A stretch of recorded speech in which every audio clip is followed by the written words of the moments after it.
Assalamualaikum warahmatullahi wabarakatuh. Saya Ade Suryati dari PGMI 4. Saya akan menjawab pertanyaan tugas UAS dari mata kuliah pengembangan dan analisis kurikulum. Menjelaskan analisis kurikulum di masa pandemi COVID-19 ini. Adapun kita ketahui bahwa kurikulum itu merupakan suatu sistem pengaturan dan rencana tentang bahan pembelajaran yang nantinya akan dijadikan suatu pedoman dalam aktivitas belajar mengajar. Pada masa pandemi COVID-19 ini, pemerintah mengeluarkan kebijakan dalam mengambil keputusan, yaitu memberikan 3 opsi kurikulum yang dipakai dalam masa kondisi darurat dan kondisi khusus. Kurikulum pada satuan pendidikan dalam kondisi khusus memberikan fleksibilitas bagi sekolah untuk memilih kurikulum yang sesuai dengan kebutuhan pembelajaran siswa. Opsi kurikulum tersebut yaitu 1. Tetap mengacu pada kurikulum nasional. Yang kedua, menggunakan kurikulum darurat. Yang ketiga, melakukan penyederhanaan kurikulum secara mandiri. Adapun guru diharapkan melakukan asesmen atau penilaian diagnostik secara berkala yang meliputi yaitu asesmen non-kognitif yang ditunjukkan kepada kondisi psikologis dan emosional. Yang kedua, penilaian kognitif yang ditujukan menguji kemampuan dan pencapaian pembelajaran siswa. Kendala-kendala yang dihadapi pada pendidikan sekarang ini tentu banyak sekali yang kita dapatkan. Contohnya, masalah yang kita dapatkan yaitu pembelajaran kurang efisien atau kurang optimal. Karena itu, kita melakukan dengan PJJ untuk belajar lewat daring, e-learning, dan lain sebagainya.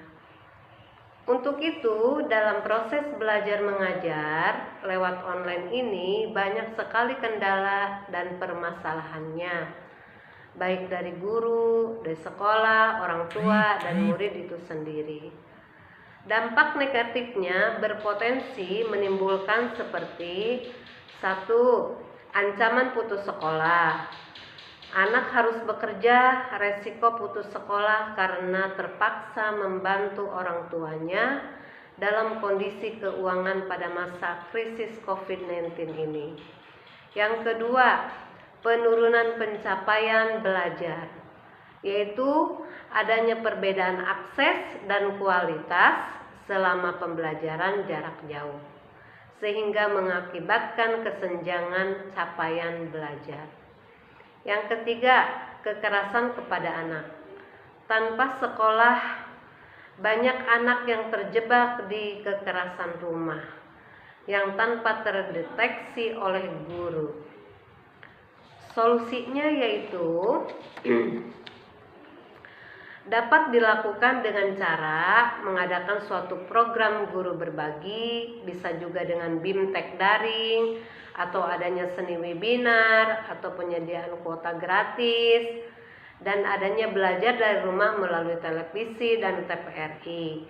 Dan juga bekerja sama dengan penyedia platform pembelajaran daring, seperti menggunakan aplikasi yang bisa digunakan dalam proses pembelajaran pemberian materi terhadap siswa. Contohnya menggunakan aplikasi Zoom, aplikasi Google Meet, atau Google Classroom, atau juga pemberian link YouTube.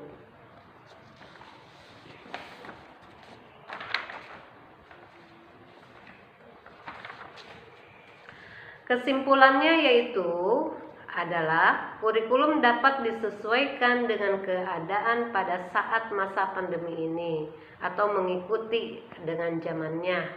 Karena keadaan pada saat masa pandemi ini, maka kurikulum menyesuaikan supaya dapat diterima oleh segala masyarakat atau orang tua atau murid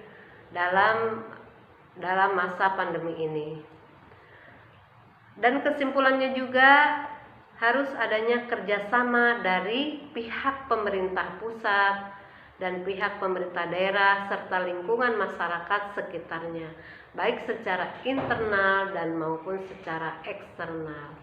Maka dari itu dibutuhkan solusi yang efektif terhadap siswa baik dari sekolah, guru dan orang tua serta siswa, demi keberlangsungannya kelanjutan pembelajaran yang kita harapkan, dan dibutuhkan juga dukungan, dorongan, motivasi buat generasi penerus baik terhadap siswa dan murid-murid yang berpotensi yang sangat unggul.